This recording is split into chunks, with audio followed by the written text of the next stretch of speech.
La 15e course de la saison de NASCAR Sprint Cup. Nous sommes dans l'état du Michigan sur le Michigan International Speedway. Le tenant du titre est Dale Earnhardt Jr. C'est la seule course que le chéri de la foule américaine a gagné en 112 courses. C'était l'année dernière à la même époque sur cet ovale géant et très fluide de 3 km 200.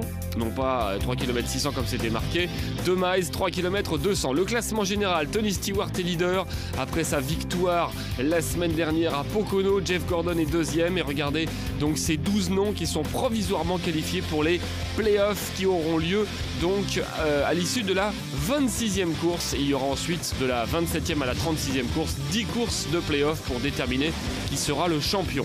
2 miles donc pour cet ovale absolument géant qui ressemble comme deux gouttes d'eau à celui de la Californie, celui de Fontana. 18 degrés d'inclinaison dans les virages, 12 degrés dans la grande courbe avant et 5 degrés dans la ligne droite arrière. C'est Brian Vickers et sa Red Bull 83 qui a signé la 3e pole position de sa saison. C'est parti pour 200 tours et 400 miles.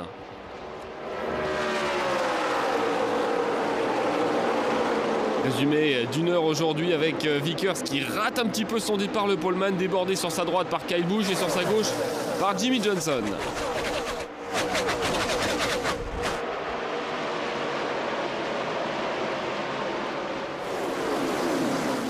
A noter que Jeff Gordon part à la dernière place aujourd'hui. Jeff Gordon qui a explosé son moteur pendant les essais. C'est donc un challenge pour lui, essayer de faire aussi bien que Tony Stewart la semaine dernière, c'est-à-dire partir dernier et finir premier. Kyle Busch mène ce premier tour. Vickers a repris l'ascendant sur Jimmie Johnson. En tout cas, il essaye sur l'intérieur. Un ovale particulier dans la mesure où il n'y a pas beaucoup d'adhérence sur cet ovale malgré les vitesses excessivement élevées puisque la pole a été signée à plus de 305 km/h. Et on fait des pointes à 320. Voici les Dodge en pleine action, la 2 de Kurt Busch, la 9 de Kasey Kahne. Kasey Kahne dont l'écurie Richard Petty Motorsport c'est un petit peu dans la panade puisqu'ils ont licencié 9 personnes cette semaine. Dodge évidemment appartient à Chrysler et après la faillite de la société Chrysler rachetée par Fiat, eh bien les temps sont durs et ça pose un problème sportif même pour Kasey Kahne parce que Dodge avait amené un nouveau moteur qui est utilisé d'ailleurs par l'écurie Penske de la voiture bleue de Kurt Busch qu'on voit ici. Mais le nouveau moteur ne sera peut-être pas développé comme il le faut cette saison par l'écurie de Kasey Kahne par faute de moyens et surtout parce qu'ils arrivent en fin de contrat avec Dodge et que Richard Petty Motorsport pourrait switcher pour Toyota l'année prochaine. Juan Pablo Montoya a signé une bonne qualif aussi, il est là avec sa voiture rouge 42. Montoya qui doit attendre aussi avec impatience la course de Sonoma de la semaine prochaine puisque ce sera la première des 2 courses routières de la saison sur la côte ouest des États-Unis alors qu'ici nous sommes sur l'une des péninsules de l'état du Michigan près des 5 grands lacs.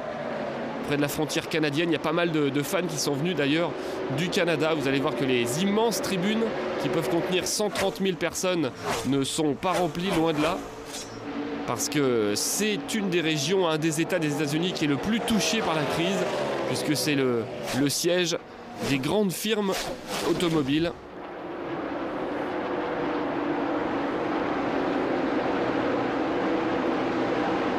Montoya derrière Kurt Busch. Voilà, c'est vue aérienne de ce circuit où on peut rouler absolument partout, à l'intérieur, au milieu, à l'extérieur. Et dans ces cas-là, vous communiquez avec votre équipe pour vous renseigner où est-ce que je fais les meilleurs chronos. Et vous trouvez comme ça en tâtonnant votre trajectoire. Jeff Gordon est parti pour sa folle remontée. Parti dernier, donc il a déjà dépassé pas mal de voitures. Une victoire cette saison sur 14 courses et surtout 9 top 10, ce qui explique son excellente 2e place. Au général, il a perdu sa place de leader face à un Tony Stewart déjà en super forme. Je dis déjà parce que d'habitude Tony Stewart se réveille un petit peu en 2e partie de saison. Mais là, cette année, il est parti sur les chapeaux de roue.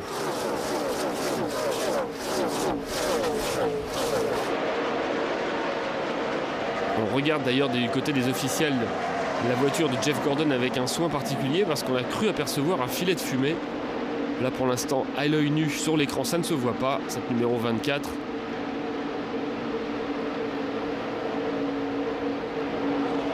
Qui déborde ici le 77 de Sam Hornish Jr.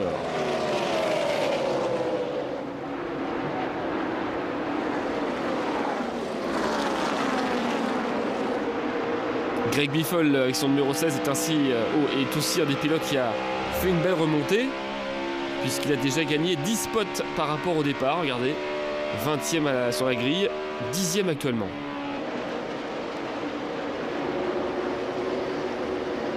Ce circuit du Michigan est un circuit où d'habitude il n'y a pas trop d'interruptions, pas trop de drapeaux jaunes. Peut-être que ça s'énervera vers la fin de la course, mais en général on a des longs runs sous drapeau vert.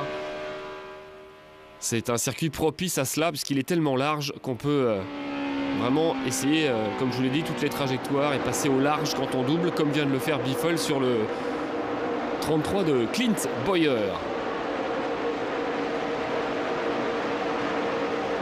Et on ne touche quasiment pas les freins. On est sur la lumière verte de l'accélérateur, alors que Jimmie Johnson, lui, est revenu dans les roues du leader Kyle Busch.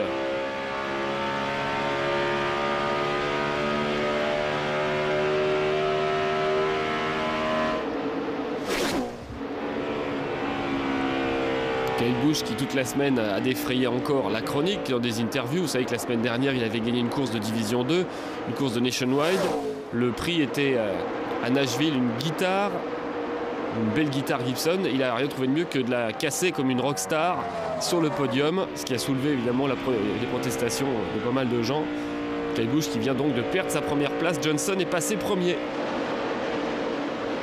Et dans une interview, Kyle Busch a dit « Ouais, j'ai fait ça pour amuser la galerie. Et ceux qui me critiquent sont en général ceux qui ont un 88 tatoué sur le bras. » Autrement dit, les fans de Dale Earnhardt Jr. Il y a vraiment pas mal de gens qui détestent Kyle Busch et précisément les fans de Dale Jr. lui portent une haine féroce. Que ce soit dans les interviews ou dans les actes, il n'en rate pas une. Il a donc cassé cette fabuleuse guitare.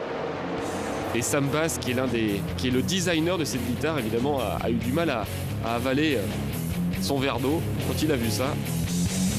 Il a vu un manque de respect. On avance au 38e tour, toujours Jimmie Johnson en tête de la course et pas de drapeau jaune. On s'approche de la fenêtre de ravitaillement qui est environ de 38, 40, 42 tours. Et donc on va s'arrêter sous drapeau vert. Une vieille image dont on a l'habitude en NASCAR. Jimmie Johnson en tête qui s'apprête à rattraper des retardataires. 29 tours menés sur les 37 disputés. Il a pris le commandement, le champion, le triple champion de la NASCAR. Kasey Kahne est l'un des premiers à s'arrêter.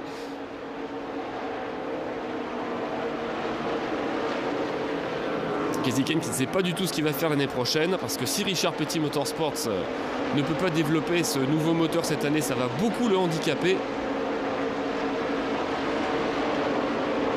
Il pourrait très bien aller voir ailleurs l'année prochaine. Matt Kenseth, lui, s'arrête également à son tour, ainsi que son coéquipier Greg Biffle. On attend beaucoup les voitures de la Roush Racing, les Ford de Kenseth, de Biffle, de Carl Edwards notamment, puisque Jack Roush n'a jamais autant gagné que sur ce circuit. Il y a 11 victoires pour l'écurie Roush Racing, et depuis 7 ans, eh bien, l'une des deux courses disputées ici par an au Michigan est toujours remportée, au moins une, par les Ford de la Roush Racing. Voilà, voilà la troisième. En tout, il y en a 5, mais on peut dire que Jimmy McMurray et David Ragan comptent pas pour du beurre, mais sont beaucoup moins à l'aise que les trois gros poissons que sont Carl Edwards qu'on voit ici, Biffle le 16 et Kenseth le 17. Carl Edwards qui est le dernier vainqueur en date ici, il avait gagné en août 2008. Là, Kurt Busch a été frotté de mur, on voit les stigmates sur sa Dodge.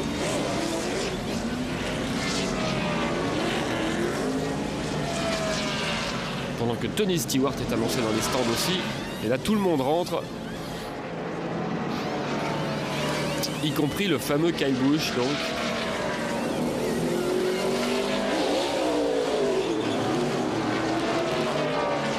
Qui quand même un sacré pilote puisqu'il a encore fini 2e en Truck Series ce week-end, 2e en Nationwide. C'est quand même quelqu'un d'assez exceptionnel. Il a trouvé le moyen de râler évidemment, parce qu'il n'y a que la victoire qui l'intéresse. Tony Stewart, le leader du classement général, il vient de sortir des stands. Et le poleman Brian Vickers, qui n'a pas tenu longtemps en tête de la course.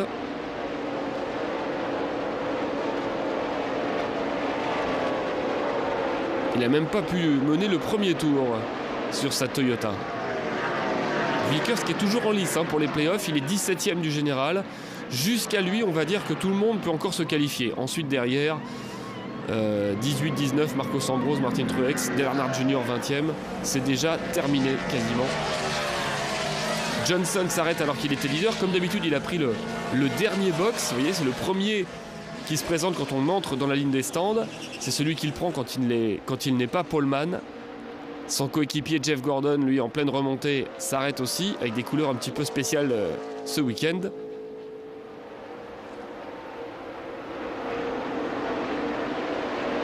Et je crois qu'on a fait le tour des protagonistes. Et Kasey Kahne a fait une très bonne opération en s'arrêtant le premier, puisque je crois qu'il est pointé à la 2e place maintenant, derrière Johnson, me semble-t-il. On va essayer de vérifier ça. Une chose est sûre, c'est qu'avec une valse de ravitaillement sous drapeau vert, ça va mettre pas mal de gens à un tour, puisque ça accentue les écarts. Jimmy Johnson, effectivement, en tête devant Kasey Kahne. Kyle Busch est 3e, Kurt Busch, son frère, 4e, Biffle est 5e.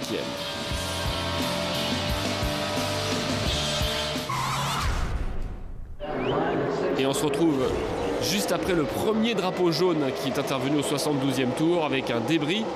On repart sous drapeau vert avec la nouvelle règle des restarts en double fil avec uniquement les leaders et non plus les retardataires sur la ligne intérieure.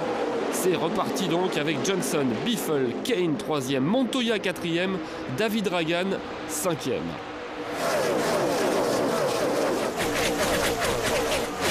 Les restarts qui peuvent être assez sauvages puisque c'est l'une des meilleures possibilités pour dépasser. Ensuite les écarts se creusent et c'est beaucoup plus dur évidemment.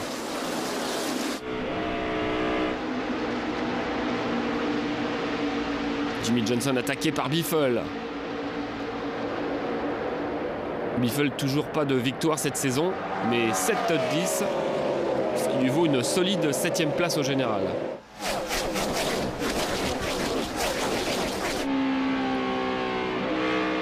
Et le Colombien Juan Pablo Montoya qui fait un très bon début de course. Montoya qui a acquis une régularité qu'il n'avait pas auparavant. Et cette régularité peut lui permettre d'accrocher les 12 premières places cette saison. Mais la concurrence sera rude. Embarqué avec Kyle Busch.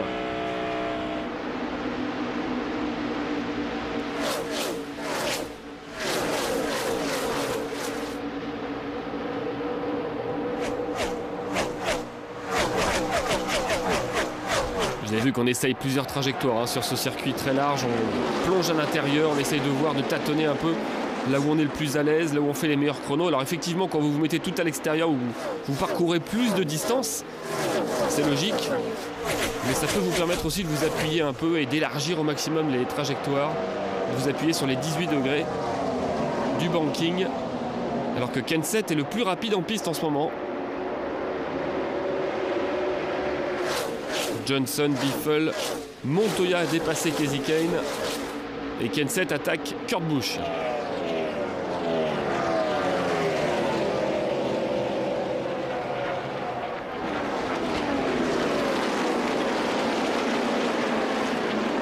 Kurt Busch qui est vraiment la meilleure chance de Dodge cette saison.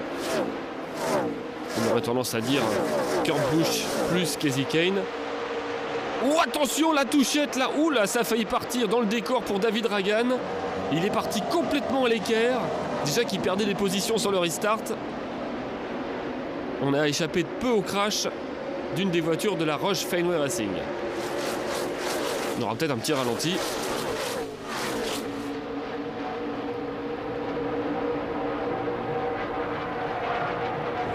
Le voilà ce ralenti. Regardez cette voiture à droite, pour l'instant elle n'est pas sur l'écran. Le voici, regardez. Il s'est bien rattrapé. On a cru que c'était une poussette de Bowyer. En fait, il est parti tout seul en travers. Je vous ai dit, il n'y a pas beaucoup de grippe sur cet ovale. Et en fin de course et en fin de run, on verra certainement des voitures glisser de cette façon. Alors que Tony Stewart attaque Kenseth qui est justement en train de glisser de l'avant, qui a du mal à trouver du grip.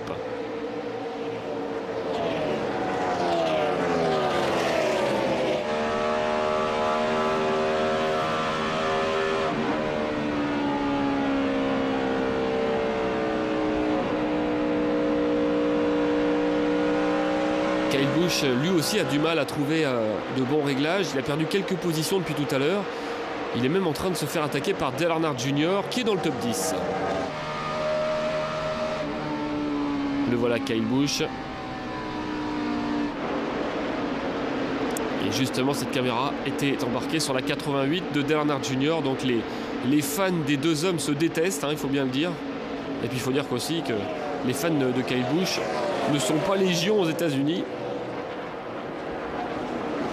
Parce qu'il prend un malin plaisir à provoquer tout le monde pour se faire un peu plus siffler sur le circuit de la semaine d'après. Et pour l'instant, ça marche pas mal. Le seul problème pour ceux qui le sifflent, c'est que c'est un peu énervant parce qu'il est tellement bon qu'il peut gagner quasiment toutes les semaines. Il contre-attaque d'ailleurs pour repasser derrière Earnhardt Jr. Il a dit Kyle Busch, hein, j'ai pas de problème avec Junior, j'ai des problèmes avec ses fans.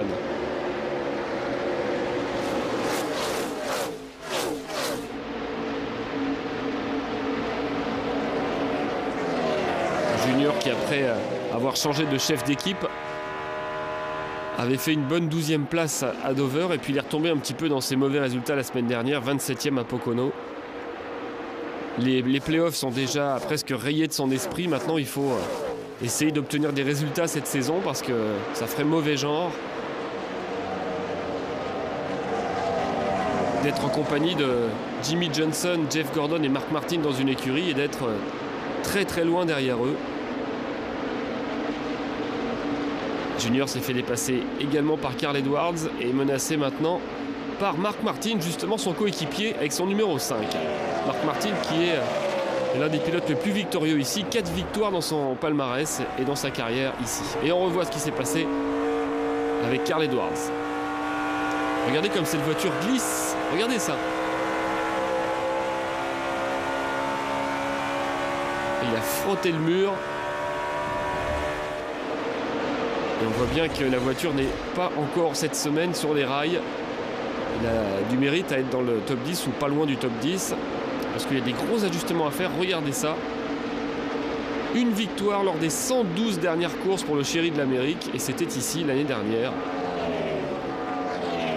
Ça serait quand même, sur ce qu'on a vu cette saison, une énorme surprise qu'il réédite son exploit.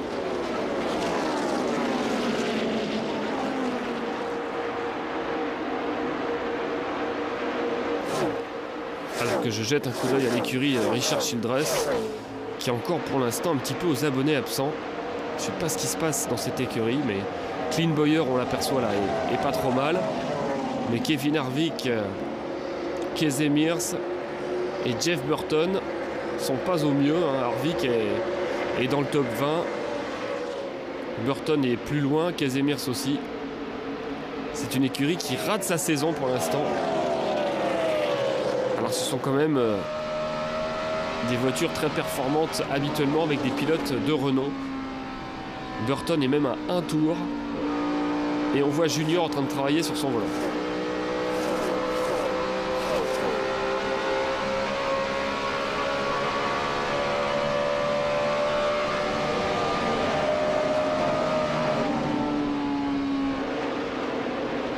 Il a du mal Junior hein, à s'accrocher.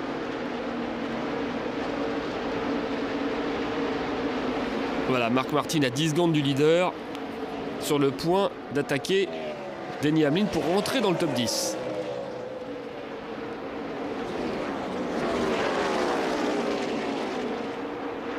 C'est pas le plus victorieux en piste, Mark Martin. Il y a aussi Bill Elliott qui a plus de victoires que lui. Il en a 6 ou 7 ici. Mais Bill Elliott, évidemment, n'est absolument pas une menace pour la victoire aujourd'hui.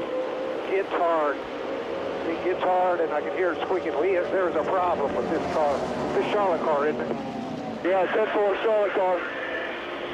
y a un problème avec cette voiture, dit Mark Martin. Elle n'est pas encore au top.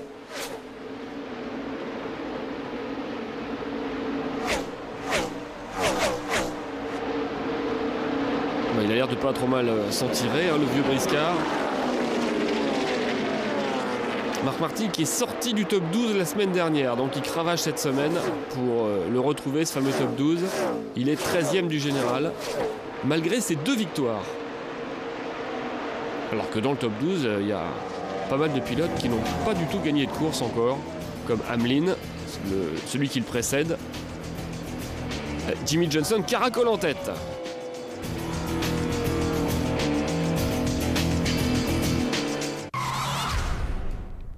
Et on avance jusqu'au 95e tour.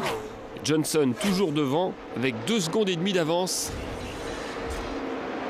sur son poursuivant. On approche de la mi-course. Regardez l'ordre de passage avec Biffle donc à 2 secondes et demie.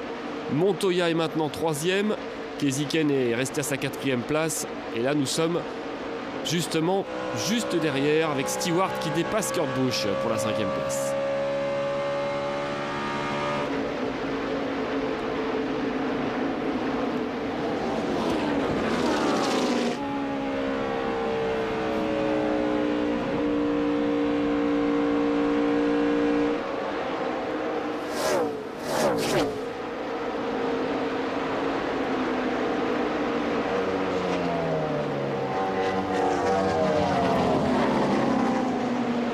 Tony Stewart qui a déclaré cette semaine dans une interview que certes on lui lançait des fleurs parce que c'est le premier pilote propriétaire à être en tête du championnat à cette époque de l'année depuis très longtemps, depuis 92 avec Alan Kulwicki. Et Stewart a dit il faut se calmer quand même, je suis peut-être un nouveau propriétaire mais j'ai des structures qui étaient bien en place pour m'aider puisque je me suis associé à la Haas Racing. Gene Haas avait déjà toute une structure et en plus les moteurs, les voitures, les châssis sont produit et prêté par la Hendrick Motorsports. Il y a quand même pire comme partenariat. Donc faites des compliments plutôt à ceux qui sont partis de rien, comme Robbie Gordon, qui a sa voiture, qui est propriétaire aussi, comme Michael Waltrip, qui il y a 3 ans a lancé un programme avec Toyota. Moi je suis arrivé avec du bon matériel et des structures en place, même si j'ai amené aussi des nouvelles personnes. Donc il a été très humble, Tony Stewart, mais c'est quand même une grosse surprise de le voir aussi performant avec son coéquipier d'ailleurs, Ryan Newman, qui est 4e du général. Donc tout va bien pour la Stewart Haas Racing et ses 2 voitures. Tout va bien pour Montoya aussi, hein, même s'il est à bonne distance des 2 premiers. Il est 3e, le Colombien. Il aime bien ces circuits de vitesse, hein, il aime bien ça, les circuits d'1,5 miles, de 2 miles. Un peu plus de miles sur les short tracks. Junior s'accroche à sa 11e place.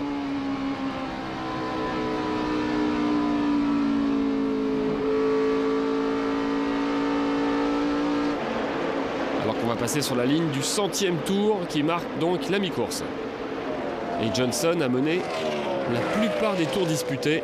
Pour l'instant, c'est lui le meilleur. Jeff Gordon est remonté 12e. Mais depuis qu'il a monté 12-13, il cale un peu, hein, Jeff Gordon. Il est vite remonté de la dernière place. Mais là, il s'attaque à des voitures, évidemment, qui sont très performantes. Belle remontée aussi de Carl Edwards, hein, 27e sur la grille. Le voilà 7e.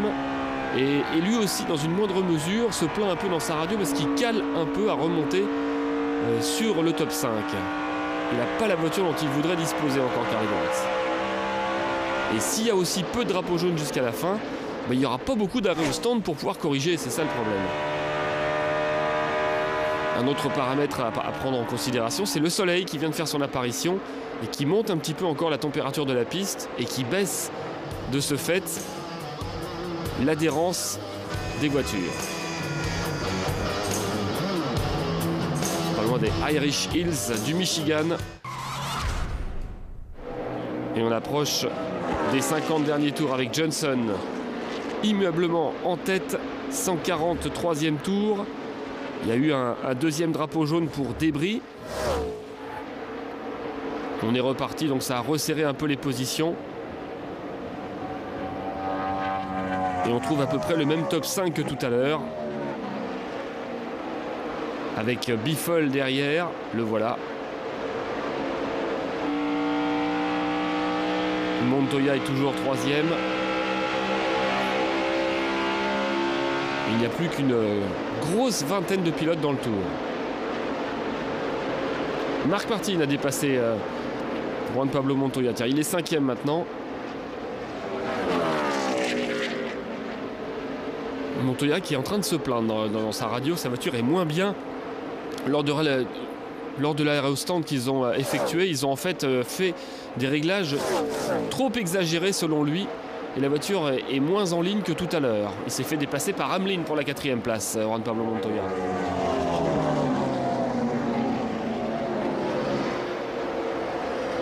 C'est ennuyeux parce que il pourrait y avoir plus qu'un seul arrêt avant la fin. Donc il ne faudra pas se rater sur les réglages, châssis ou pression de pneus. Mais un top 5 lui conviendrait bien puisque ce serait son premier de la saison pour le Colombien. Il a déjà 5 top 10 mais aucun top 5. On remonte le classement. Ça y est, Jeff Gordon est dans le top 10. Lui a fait de meilleurs réglages. Il est maintenant donc 6e. Alors que Marc Martin, qui est en 3e position, vient de switcher sa batterie. Il avait des petits problèmes de batterie. Heureusement, il en a une de secours embarquée. Donc il est passé sur le système de secours. Il faudra suivre ça tout de même.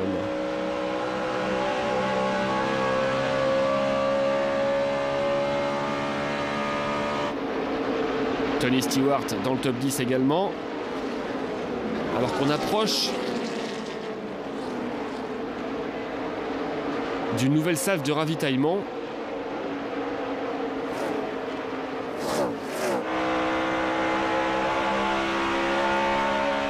Carl Edwards, comme Montoya, pas très content envers son stand. Carl Edwards qui a l'air assez nerveux parce qu'il faut rappeler que c'est quand même le pilote qui a le plus gagné l'année dernière, 9 victoires. Et cette année, aucune encore, alors qu'on aborde la 15e course. Personne ne pensait que Carl Edwards arriverait vierge de victoire à cette époque de l'année.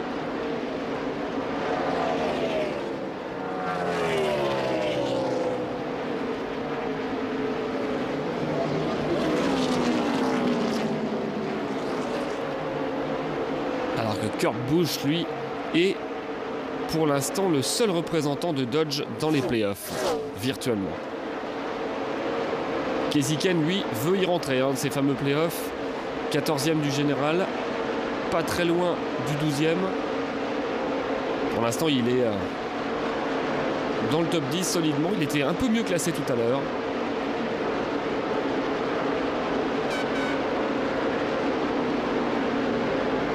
Et Junior, juste devant Bill Elliott. Voilà le recordman des victoires des pilotes en activité. Bill Elliott, l'ancien, qui fait pas toute la saison. Regardez, 800 départs dans sa carrière. C'est son 801e aujourd'hui. Ça fait très longtemps qu'il est là. 44 victoires. Awesome Bill from Dawsonville, c'était son surnom.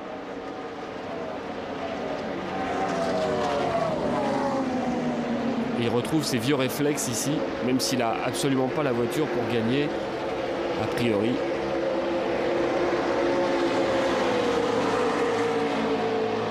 Et on va passer sous la barre des 50 derniers tours.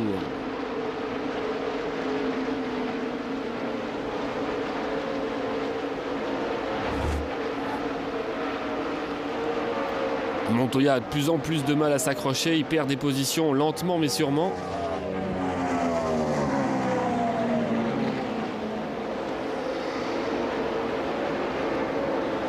C'est Matt Kenseth qui vient de glisser un petit peu sur l'intérieur, qui le dépasse. Vous voyez comme il est passé au large.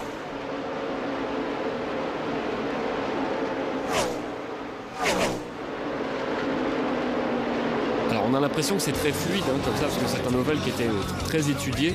Et on est quand même largement à plus de 300 km/h sur quasiment tout le circuit. Le top 5 à 50 tours de la fin. Il y a eu un drapeau jaune pendant ce temps-là avec le crash de David Stremme qui a été dans les bidons d'eau. Voilà, on va revoir ce qui s'est passé pour David Streamy. Regardez ça. Il perd le contrôle ici en survirage. Et regardez, il va aller jusque là-bas. Les bidons d'eau qui protègent en fait du muret. Heureusement qu'ils sont placés là parce qu'il aurait pu taper beaucoup plus dur. C'est le premier crash de la journée et le 3e drapeau jaune.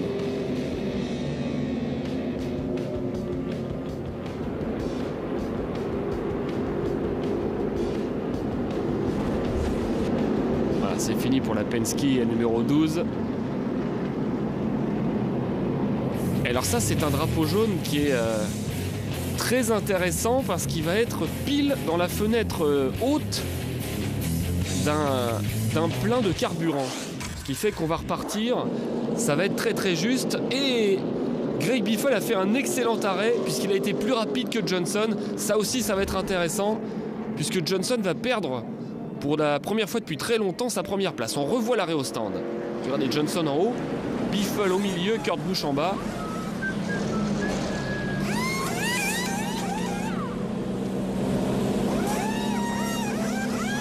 Le chrono de Jimmy Johnson, qui est pourtant pas mauvais, hein, 14-7 c'est pas mal. Mais celui de Biffle est extraordinaire, 13-1. Ils ont fait très fort dans l'écurie 16 pour le replacer devant Johnson. Johnson qui est même devancé par un autre pilote, Denny Hamlin, qui prend la 2e place. Regardez Hamlin qui sort maintenant. On repart donc dans un ordre complètement différent. Et ça c'est intéressant. Biffle devant Hamlin, Johnson est 3e, Mark Martin 4e et Jeff Gordon 5e. Alors Johnson qui était largement le plus rapide et le pilote qui a mené de très loin le plus grand nombre de tours aujourd'hui, peut-il être aussi performant en 3e position avec un petit peu de turbulence et de trafic devant lui que quand il était tout seul en tête? Le voilà Johnson devant Martin, Gordon, Montoya, Stewart, Kasey Kahne, Kurt Busch. Maintenant, ça va batailler dur, en espérant pour chacun des pilotes qu'ils ont fait les bons réglages. Et ça va être très très chaud pour aller au bout sans ravitailler. Je peux vous dire qu'on va sortir les calculettes. Et c'est reparti, attention, avec cette fameuse double file. Denny Hamlin à l'intérieur, Montoya, Stewart se décale, Johnson aussi. Mark Martin a fait un super beau restart. Denny Hamlin a un peu raté son restart, le numéro 11.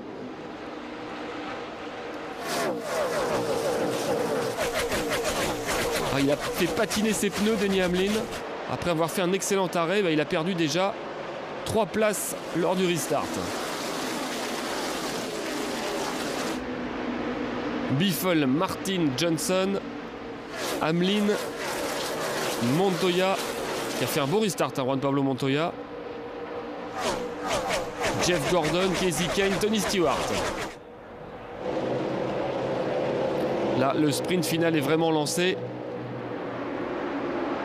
Kyle Busch qui a toujours autant de mal avec sa voiture. Regardez comme il souvire. Il manque d'adhérence avec sa voiture 18. Regardez ça. Il était complètement en travers en sortie de virage.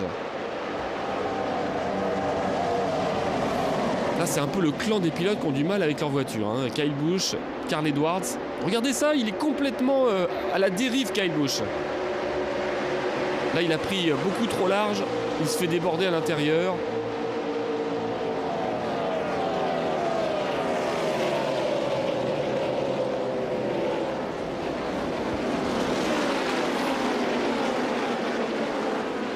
Ça y est, il a repris un petit peu le rythme. Alors que devant, Biffle est toujours en tête, devant les 2 voitures Hendrick, Martin et Johnson.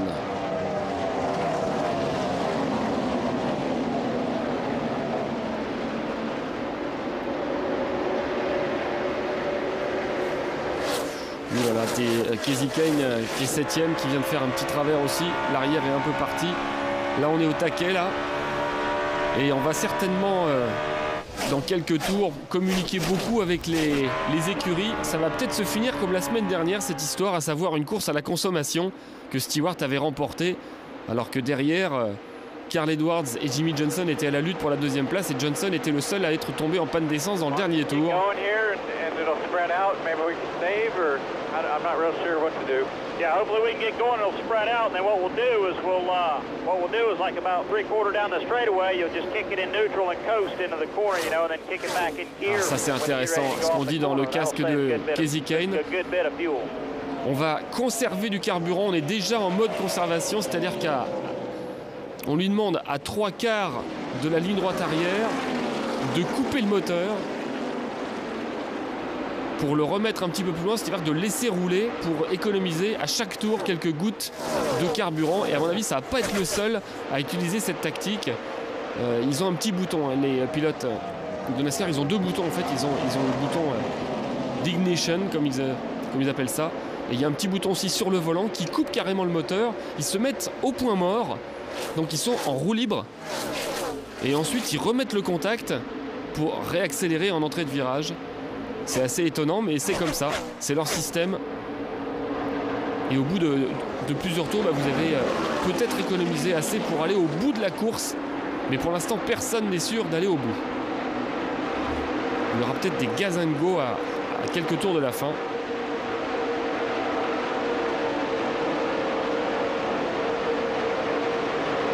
Les pilotes Toyota, un seul dans le top 10 pour l'instant. On a vu mieux. Et c'est Denny Hamlin.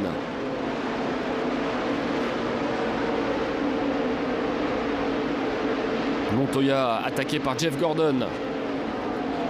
Là pour l'instant il n'y a pas de conservation de carburant parce que je peux vous dire que c'est au taquet les deux là. Ça ne rigole pas du tout. Montoya qui essaie de résister à Jeff Gordon qui a l'air un petit peu plus rapide.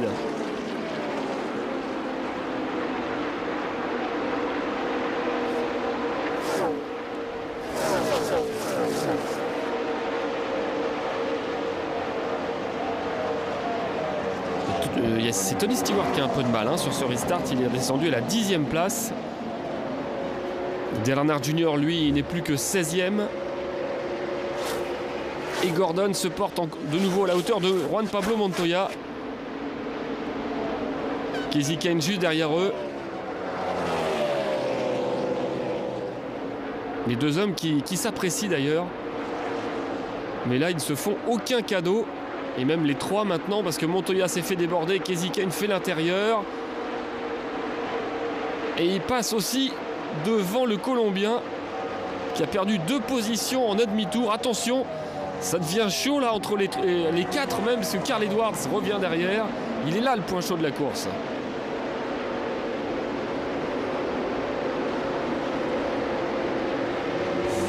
Et Biffle est leader. C'est une sensation parce que Johnson a écrasé la course jusqu'à ce fameux arrêt au stand où l'équipe de Biffle a vraiment fait un boulot extraordinaire. Et on va se retrouver à 11 tours de la fin, 12 tours même pour l'instant.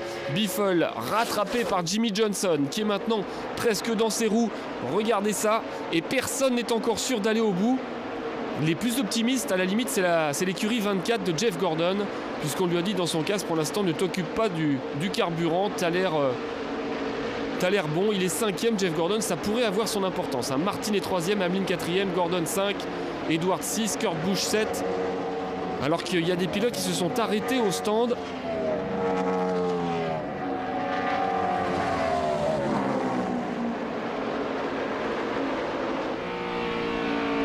Johnson menace maintenant Greg Biffle pour la victoire.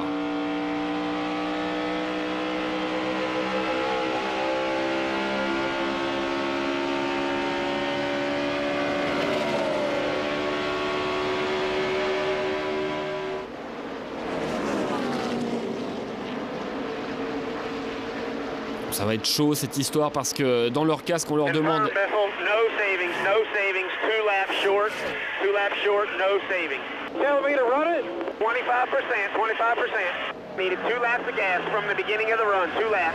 Ah bien, il lui manque 2 tours à Greg Biffle apparemment pour l'instant. C'est beaucoup de tours, 2 fois de 3 km 200. Et ce qui est étonnant, c'est qu'on lui demande de ne pas, plus que ça, essayer d'économiser.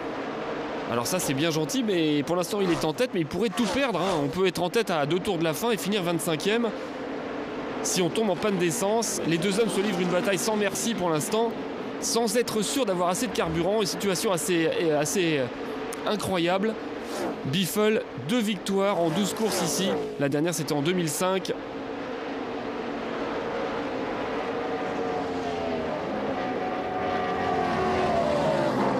Alors que Kasey Kahne, lui, a perdu des positions. Et il fait partie de ces pilotes qui ont du mal à finir. Je crois qu'ils ont du mal à finir sur ce run. Et il est en train d'essayer d'économiser. Il est sorti du top 10, Kasey Kahne.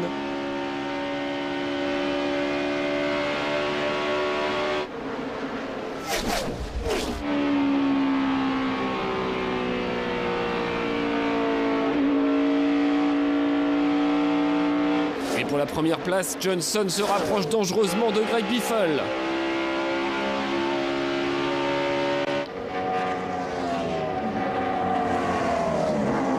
Ça parle beaucoup dans les radios. On essaye de se donner une fourchette parce que vous savez qu'il n'y a pas de calcul précis dans la NASCAR. On sait à 1 ou 2 tours près si on va aller au bout ou pas. Le problème, c'est quand on se bat pour la première place comme ça à 7 tours de la fin, c'est dur d'économiser. Johnson attaque Greg Biffle, les deux hommes côte à côte. Oh, Johnson en travers, attention, ça risque de toucher l'arrière qui était en glissade alors qu'ils étaient à quelques centimètres l'un de l'autre et Biffle résiste sur ce tour. Il faut rappeler que Johnson est tombé en panne d'essence dans le dernier tour la semaine dernière, alors qu'il était deuxième en train de se battre pour la deuxième place avec Carl Edwards. Donc attention, ça peut lui rappeler des mauvais souvenirs. Alors qu'à gauche de l'écran, Jeff Gordon est passé devant Denny Hamlin pour la 4e place. Et Johnson sur le pare-choc de Biffle. On ne sait pas du tout ce qui va se passer dans cette course. Johnson qui passe cette fois-ci, oui, il est passé devant Greg Biffle. Ouh là là là, c'était très très chaud ce dépassement. Il s'est mis de façon très autoritaire devant le 16 de Biffle qui contre-attaque. Je pense qu'on a un peu oublié les consignes de garder du carburant pour la fin et ça pourrait jouer des tours à ces deux hommes et profiter à ceux qui sont derrière, attention. En tout cas, Biffle ne lâche pas le morceau. On est près des entreprises Rush ici. Donc la Rush Fenway Racing pilote à domicile. Et Jack Rush voudrait vraiment accrocher une nouvelle victoire de ses voitures. Et pour l'instant, sa voiture la mieux placée, c'est celle-là, celle du Biffle. Il est en train d'essayer de rendre la monnaie de sa pièce à Jimmy Johnson. Attention au retardataire. En l'occurrence, Paul Menard, sa voiture jaune là. Biffle a essayé l'intérieur. Il essaye maintenant la trajectoire haute.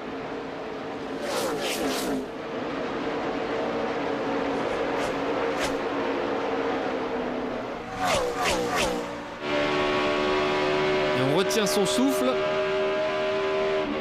parce que maintenant on attaque la zone un peu critique au niveau du carburant. On a laissé tomber les calculettes. Maintenant tout le monde est en fond de réservoir et Johnson qui est encore en travers sur cette sortie de virage mais qui a pris 3-4 longueurs d'avance sur Biffle. Ce serait finalement extrêmement logique que Johnson l'emporte parce qu'il a vraiment mené il a mené, je pense, pas loin de 150 tours aujourd'hui. Et ils sont tous les deux loin devant Mark Martin. Et il reste 3 tours. Comme on dit, à peu près 10 km. Biffle qui ne peut plus pour l'instant menacer Johnson, porter une attaque.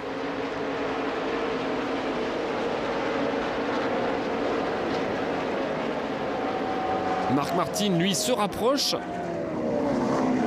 Même si à la régulière, ce sera très compliqué d'aller chercher les deux autres.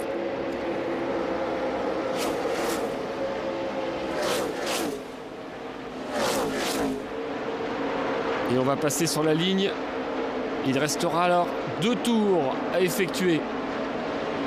Mark Martin, le plus rapide en piste avec son numéro 5 pour l'instant.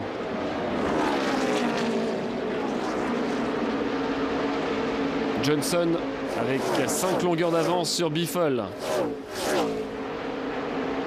Et Biffle qui fait... Oh là là, il a failli partir à la faute, Greg Biffle. Manque d'adhérence des voitures en plus de ça. Tout le monde donne tout ce qu'il a. Et on va aborder le dernier tour. On va passer sous le drapeau blanc.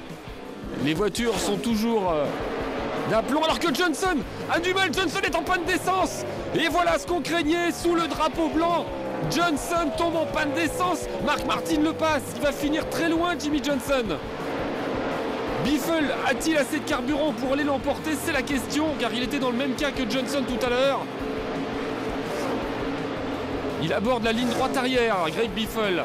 Mark Martin se rapproche très vite, attention. Et Biffle qui secoue sa voiture, lui aussi. Il va se faire dépasser, Mark Martin qui passe. Biffle en panne d'essence, lui aussi avant le dernier virage. Incroyable ce dernier tour. Mark Martin qui va peut-être aller gagner sa troisième victoire de la saison. Dernier virage pour Mark Martin. Et il va y aller. Le vétéran va aller tirer les marrons du feu après avoir vu ses deux coéquipiers, ses deux rivaux s'écharper pendant de longs tours. Ils ont tout donné. Et Mark Martin remporte cette course devant Gordon, Hamlin, Edwards, Biffle. Sauve une 5e place Biffle alors qu'il était en tête lors du passage sous le drapeau blanc. Incroyable. Montoya 6e. Seward 7e, Kurt Busch 8, Vickers 9, Bowyer 10 et pas de Jimmy Johnson. Jimmy Johnson finit au-delà de la 20e place. Incroyable fin de course. Biffle qui était en tête à un demi-tour de la fin, il finit 6e ou 5e. Quelle fin de course dramatique, Marc. Vous avez mené un seul tour, le dernier. Mais vous savez, cette équipe mérite d'être dans le chase. Là. On était 13e avant la course, là on revient dans le top 12 et c'est normal parce que cette équipe fait beaucoup d'efforts. Et j'ai vu que les deux de devant étaient en train de se battre pendant des tours, Biffle et Johnson, et je me suis dit, moi, j'assure une 3e place et je sauve le carburant. Et si ça se trouve, eh bien, je vais tirer les marrons du feu. Et c'est ce qui s'est passé. Et en fait, lors du tour d'honneur, eh bien, je suis tombé aussi en panne d'essence. Mais génial de piloter cette Chevrolet. Je remercie tous les fans, je remercie évidemment tous ceux. Et je dis à Rick Hendrick, s'il te plaît, ne me vire pas, je suis bien dans cette écurie. J'adore cette équipe, j'adore le plaisir que je prends. Et vous remontez 8e au classement, Marc, alors que vous étiez 13e avant la course. Et oui, merci à tous. Oui, Mark Martin ne doit pas se faire de soucis, il ne sera pas viré tout de suite, hein, ça c'est sûr. Biffle, donc, qui était en tête lors du dernier tour et qui tombe en panne d'essence. Et c'est vrai que quand le 48 est arrivé, on s'est livré une belle bagarre. Je savais que ça pouvait nous coûter cher. Et je pouvais le suivre. C'est vraiment dommage parce qu'on rate le coche de très peu, hein, d'un kilomètre ou deux. Et parfois, il faut savoir se bagarrer. Hein. J'ai peut-être usé un peu trop de carburant sur cette bagarre, mais bon, je n'ai pas trop de regrets. On a fait une bonne stratégie. Mais si le 48 avait levé un peu le pied, on aurait fini comme ça 1 et 2. Il n'a pas voulu, il a voulu jouer la gagne, donc on a perdu tous les deux. Et le voilà, le 48, le voilà, Jimmy Johnson finit 22e. Il n'y a pas grand-chose à faire. Bah ouais, je finis 22e, bon bah voilà, j'aurais dû finir mieux que ça. On a mené beaucoup de tours aujourd'hui. J'ai usé pas mal de carburant à dépasser Biffle. Mais il faut voir le côté positif, je suis vraiment content, j'avais une voiture formidable, j'avais la meilleure voiture aujourd'hui. Ça n'a pas tourné en notre faveur, tant pis. Mais cette voiture était vraiment... une vraie fusée. Donc je pense qu'on a de beaux jours devant nous. Et je remercie Hendrick Motorsport évidemment. C'est vrai, il aurait mérité, mais la course c'est aussi ça. Mark Martin devant Jeff Gordon, voilà le résultat de cette course étonnante du Michigan qui s'est jouée donc à la tactique. Et au classement général, Mark Martin va évidemment retrouver le top 12. Oui, on entoure le nom de Jimmy Johnson quand même, c'est assez incroyable. David Rottiman est l'homme qui sort du top 12 aujourd'hui. Il est 13e. Juan Pablo Montoya fait une excellente 6e place. Lui qui n'était pas réputé pour être spécialement économe, il a su aller au bout. Il sera 14e du général. Kasey Kahne perd une place, il se retrouve 15e alors qu'il avait fait aussi une course dans le top 10 pendant quasiment toute la course. Et voilà le top 12 avec 5 places gagnées pour Mark Martin, 3 places perdues pour Kenseth et 2 perdues aussi pour Jeff Burton qui est l'homme à suivre. Pour Reutemann, Montoya, regardez jusqu'à Vickers, tout est encore possible, tout est encore permis. La course routière de Sonoma, dimanche, ce sera en direct vers 23h10, 23h15. Soyez là, prenez une thermos de café, ce sera un grand spectacle dimanche en direct sur AB Moteur. Salut à tous.